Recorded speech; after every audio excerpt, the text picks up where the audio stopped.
नमस्कार दोस्तों।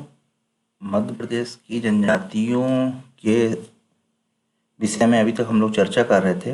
अब आज जो है हम बात करने वाले हैं कि जो मध्य प्रदेश है उसमें जो है ये क्वेश्चन है एमपीपीएससी का, जो पिछले कुछ वर्षों में आया हुआ है कि मध्य प्रदेश में जनजाति क्षेत्रों का उल्लेख करते हुए उनकी समस्याओं का वर्णन करना है ना, उनकी समस्याओं का वर्णन करना है। ये क्वेश्चन आया हुआ है, 300 नंबर का है, जिस पे जो है आज हम थोड़ा सा इस पे नज़र डालते हैं।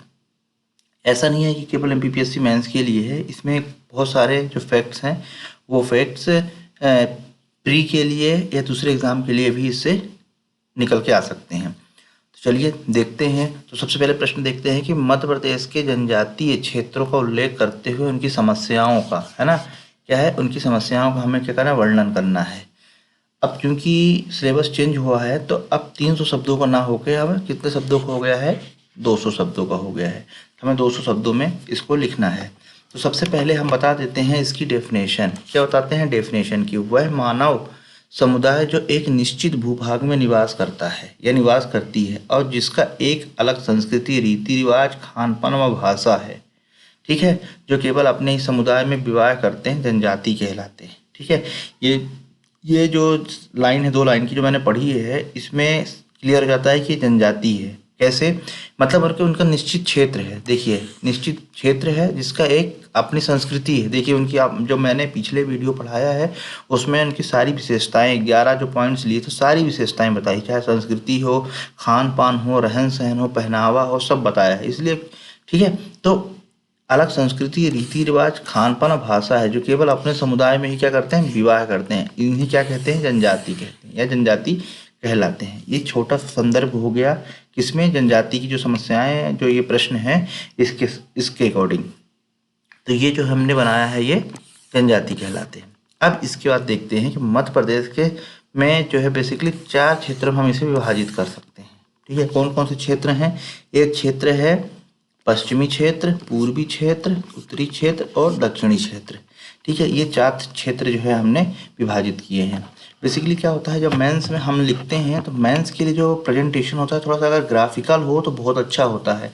ठीक है, हम इसे सीधा सीधा भी ले सकते थे, लेकिन क्या है, थोड़ा सा जो है आप जल्द इसको जितने लिखने में उतना समय मिलेगा, इतने फटाफट जनजाति क्षेत्र फटाफट 1 2 3 4 ऐसे करके आप जल्द से जल्द इसको इस फॉर्मेट में आप लिख सकते हैं। ठीक है, जो ये मैंने आपको बताया है।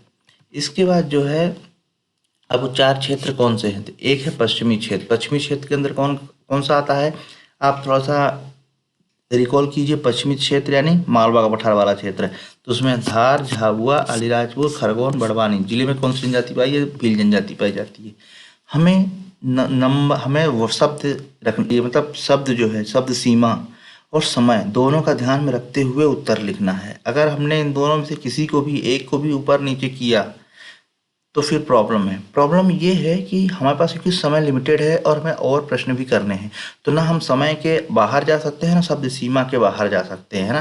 जैसे 200 शब्द बोला है तो आप उसे 220 तक तो जा सकते हैं, क्योंकि गिनता तो कोई नहीं है कि एक एक वर्ड नहीं गिनता, तो 220 तक जा सकते हैं या 190 तक जा सकते हैं। लेकिन अगर समय ज़्यादा लग गया तो आपके जो और प्रश्न हैं वो छूट जाएंगे। और ये बहुत इंपॉर्टेंट क्वेश्चन है, जो मैंने आपको कहा था कि मैं 20 से 25 वर्षों के जो एमपीपीएससी के मेंस के जो पेपर है उसे सॉल्व कराऊंगा। ये उसी के अंतर्गत एक प्रश्न है, ये कम से कम 2 सालों तक रिपीट हुआ है। ठीक है, तो उसी के तहत जो है, और सिलेबस में भी समस्याओं का, जनजाति समस्याओं का भी उल्लेख है, इसलिए उस दृष्टि से ये बहुत इंपॉर्टेंट हो जाता है।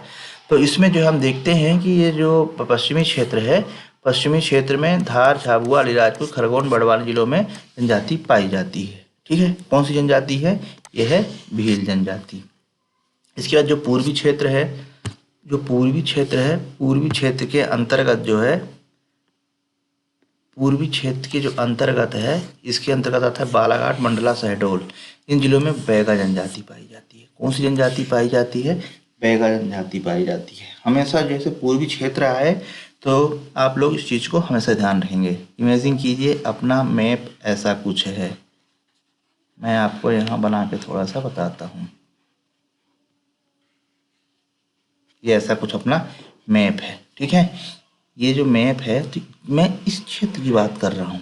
अभी मैंने इसके पहले इस क्षेत्र की बात की थी, अब मैं इस क्षेत्र की थी। यहाँ कौन सी जनजाति है? ये भील जनजाति है। और यहाँ कौन सी जनजाति है? ये जनजाति है बैगा। ठीक है, मैंने अभी इसकी बात की है, ये क्षेत्र है। इसके बाद जो है थर्ड नंबर उत्तरी भाग क्षेत्र, कौन सा? उत्तरी भाग क्षेत्र यानी ये वाले क्षेत्र की बात होगी, इस वाले क्षेत्र। इस क्षेत्र में कौन से आते हैं? भिंड, मुरैना, ठीक है, भिंड, मुरैना, और कौन से? गुना, विदिशा, बुंदेलखंड, शिवपुरी, ये क्षेत्र इसके अंतर्गत आते हैं। तो यहाँ पाई जाती है सहरिया जनजाति।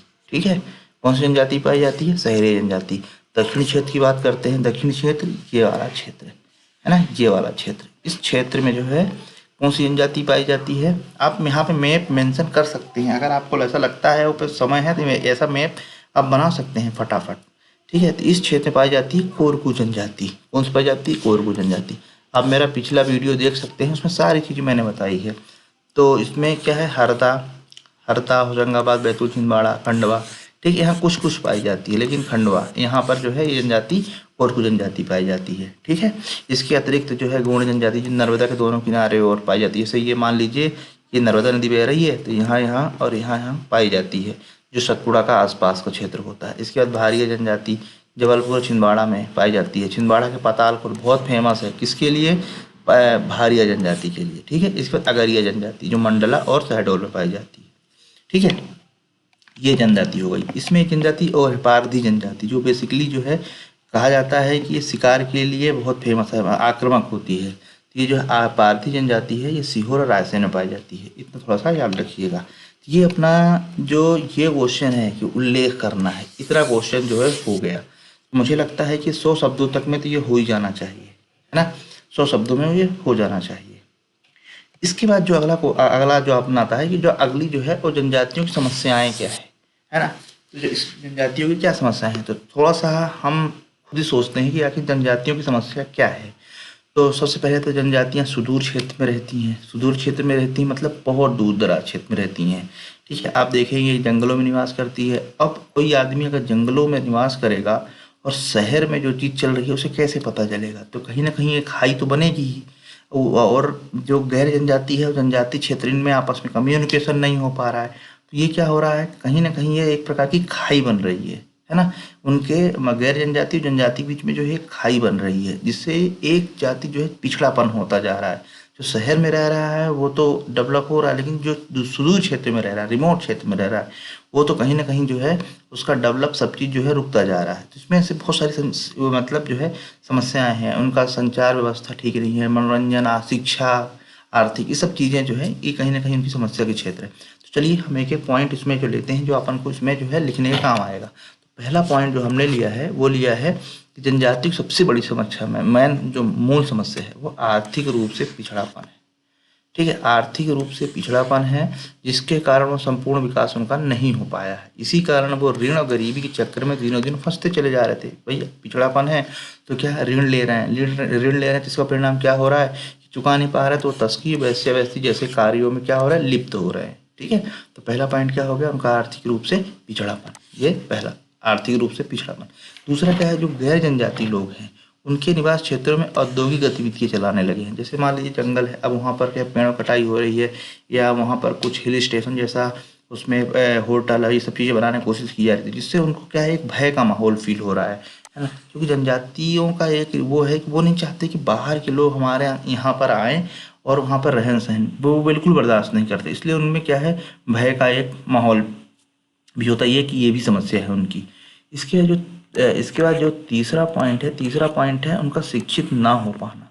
ये बहुत मेजर पॉइंट है। यहाँ तक कि मुझे लगता है कि जो आर्थिक पिछड़ापन है ये उससे भी कहीं ज़्यादा है, क्योंकि अगर शिक्षित होते तो शायद ये चीज़ जो है, ये आर्थिक जो पिछड़ापन है ये दूर हो सकता था। तो ये जो है आर्थिक पिछड़ापन शिक्षित पिछड़ापन कहीं ना कहीं जो है एक बहुत गंभीर और विकट समस्या है उनके पिछड़े होने की, है ना। ये बाहरी लोगों की भाषा जो है समझ नहीं पाते, क्योंकि शिक्षित नहीं है, जिससे बाहरी लोगों से संपर्क नहीं हो पाता। मतलब वो भी नहीं चाहते। जैसे मान लीजिए मैंने कुछ बोला, उन्होंने कुछ बोला, या मैं कुछ अच्छा सोच रहा हूँ उनके बारे में, वो समझ ही नहीं पा रहे। तो ये जो कम्युनिकेशन गैप आ रहा है, तो ये जो है ये थोड़ी एक समस्या है। ठीक है, वो बिल्कुल नहीं चाहते कि हमारे जो है हमारे किसी भी चीज़ में वो कोई बाहर का व्यक्ति आके उसमें किसी प्रकार इंटरफेयर करे। इसके बाद जो अगला जो पॉइंट है, ये जो जिसमें मैं एरो लगा रहा हूँ, ये पॉइंट्स है ना, आप लोग इस पे ध्यान से इन सबको लिखेंगे। एक बार आप लिख लीजिए और इसको पढ़ेंगे तो आप पाएंगे कि एकदम परफेक्ट आंसर बनाया गया है। भाषा सरल सहज, जिससे कि आपको लिखने में, याद करने में, समझने में आसानी हो। क्योंकि अगर इसमें बहुत भारी भरकम मैं शब्द डाल दूंगा तो शायद आप एक बार 2 बार पढ़ेंगे लेकिन बहुत दिनों तक याद नहीं कर पाएंगे। एकदम बिल्कुल बोलचाल की एकदम साधारण भाषा है, जो कि एग्ज़ाम को जो कॉपी चेक करता है जांचने वाला, उसको ऐसी ही भाषा चाहिए। ठीक है, तो सरल भाषा में लिखिए, आसान लिखिए, हमको भी आसानी हो और जो एग्ज़ाम में कॉपी चेक कर रहा है उसको भी।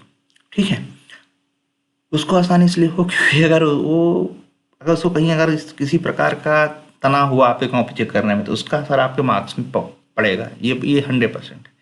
ठीक है, तो चलिए देखते हैं नेक्स्ट पॉइंट। तो जनजातियों में मनोरंजन, स्वास्थ्य और पोषण संबंधी सुविधाओं का अभाव है, ये एक समस्या है ये। ठीक है, उनकी इसकी जनजातियों की एक समस्या है, ये सब चीज़ें नहीं हो पाती हैं। इसके बाद जो है दुर्गम एवं दूरस्थ स्थान में निवास करती है जनजाति, ऐसे में आवागमन सुविधा, संचार साधनों का अभाव एक मुख्य समस्या है। ठीक है, इसके बाद जो है नेक्स्ट पॉइंट जो है प्राकृतिक संसाधनों पर जनजातियों का नियंत्रण ना होना। क्योंकि क्या होता है, जो जहाँ पे वो निवास करते हैं तो सबसे ज़्यादा क्या होता है, उन्हीं का जो है अधिकार होता है। पर क्या हो रहा है, धीरे धीरे वो उनसे नियंत्रण खो रहे हैं और शिक्षित कम होने के कारण जो नई टेक्नोलॉजी है, नई तकनीक व्यवस्था है, उससे उनको रोजगार संकट भी हो रहा है। तो ये जो समस्याएं हैं, ये मतलब जनजातियों के लिए एक समस्या, एक उनकी एक समस्या है, ये उस समस्या के तौर पे इसको लेते हैं। इसके बाद जो है जनजातियों को अपनी प्राचीन सभ्यता, भाषा, संस्कृति क्षय होने का भी खतरा है। ठीक है, इसलिए वो गैर जनजाति लोगों से मिल मिलाप करना नहीं चाहते। तो ये जो है इस तरह से जो है हमने समस्याएं ली हैं। कितनी समस्या, 1 2 3 4 5 6 7 7 पॉइंटों में जो है हमने बताने की कोशिश की है। और इसको जो है आप पढ़ेंगे, और जब इसको आप पढ़ेंगे और समझेंगे तो आपको, और इसके बाद उसको नोट्स बनाएंगे, तब आपको क्लियर होगा कि इस तरह से जो है ये चीज़ें, ये क्वेश्चन का आंसर जो है इसमें दिया गया है और लिखना है। बाकी अगर ऐसा लगता है आपको कि इसमें कुछ चीज़ें हैं जो मुझे और ऐड करना है तो आप इसमें ऐड कर सकते हैं। ठीक है, समय का विशेष ध्यान रखा जाए और इसको कम से कम 2-3 बार पढ़ें, कम से कम 2-3 बार। ठीक है, पढ़ते रहिए। और जल्द मैं अगला जो मैंने बताया था आपको, मैं नदियों पे जल और उसके जो प्रोजेक्ट पे है, जो बांध बनाए गए हैं, कौन कौन से बनाए गए हैं, बनाए जा रहे हैं, उन सब में जो है मैं अगले वीडियो में चर्चा करूँगा। और मैं जो MPPSC की मेंस में जो पिछले 25 से 30 वर्ष तक प्रश्न आए हुए हैं, उन पे जो है मैं इसी तरह से उत्तर लिख के आप लोगों के सामने ला के देता रहूँगा। ठीक है, आप लोग बस आप मेरे वीडियो को बस देखते रहिए, उसको लाइक कीजिए, सब्सक्राइब कीजिए और बेल आइकन को प्रेस कीजिए, जिससे कि जो मैं रोज़ अपडेट करूँ वो आप तक पहुँचते रहे, आपको एक नोटिफिकेशन मिलता रहे। ठीक है, ओके, नमस्कार।